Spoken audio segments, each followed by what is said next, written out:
On this week's episode of Drone Film Guide, I'm going to share with you the 5 steps to aerial cinematography greatness, 5 pillars that will elevate the quality of your work far above that of your peers. And let me tell you this, it has nothing to do with the quality of your gear. So let's get into this now.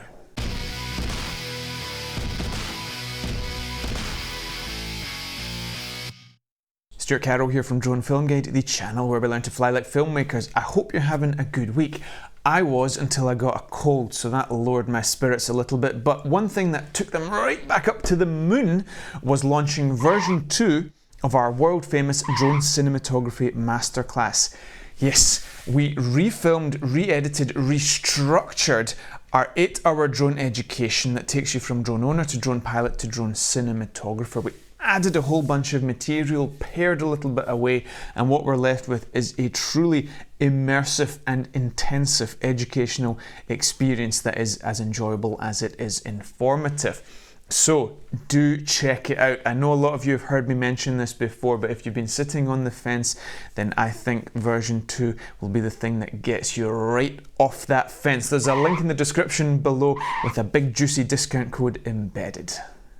In one of the sections of the masterclass, we take a deep dive into looking at aerial cinematography and figure out strategies that we can employ to raise the quality of our work. And in the course, we break down a 5-step framework that I am going to share with you now, the 5-step foundation to great aerial cinematography. It's not about your editing, it's not about your gear, it's not about going and buying a new drone, it's about thinking like a filmmaker. So let's talk about step number 1. Create suspense with your shots. If you've watched our Hollywood Drone Shot of the Week series here on the channel, you've heard me say many times, don't lay all your cards on the table in the very first frame. Find a way of revealing your subject. Now that can be by way of a camera move that reveals the subject, or you can just have your subject move into the frame. In one way, shape or form, don't just present it on the screen in the very first frame. It's a little bit boring. If you think about what I'm filming now, so I'm sitting right here, but to make this shot more interesting, I could come into the scene and I could come in this way. And I could sit down. Or I could come in this way and sit down. Or this way. Or I could come in this way. Step number 2, create depth within your shots. If you layer foreground, midground and background elements, you'll find a more interesting composition that draws your viewer's eye through the frame. We're working with a 2-dimensional medium here. We're recording moving images on film on our cameras here, but we live in a 3-dimensional world, so we want to portray that in the most 3-dimensional way possible. And one of the tools to do that is layer foreground, midground and background elements. When you're flying your drone, look for things to fly behind, some trees, some buildings, some kind of way of creating depth in those shots. Step number 3, use motion in a way that adds value. So with drones, we have this fantastic capability to move our camera about like crazy with all the intelligent flight modes and the maneuverability of the drone. And it's very, very exciting and great fun. By all means, do that. Sometimes there's nothing wrong with motion for the sake of motion.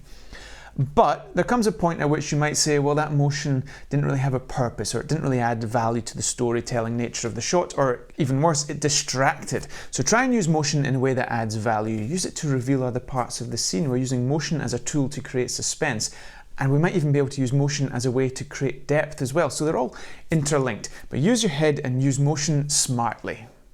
Step number 4, understand your light. Light is everything in photography and videography. I think it's fair to say that it is the most important element in creating beautiful imagery, so you have to understand it, as you can see from this horrible lighting environment we're in just now. So let me just fix this, hold on. Right, that's better. So given the tremendous importance of this subject, we discuss it in great detail in the masterclass. We'll explain to you how to forecast the position of the sun. We'll look at apps that will allow you to forecast where those shadows are going to fall, because you want to create scenes with maximum depth, and using shadows are a great way of doing that.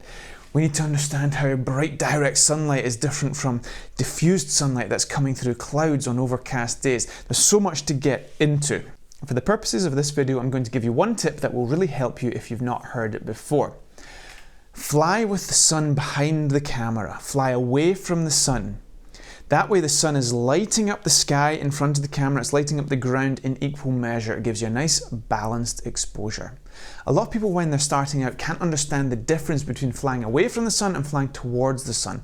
If you fly towards the sun, you're going to have this big bright ball of white in the sky. It's not going to look good. You have to make a judgment on whether to expose for the ground or the sky, and you can't get that nice balanced exposure.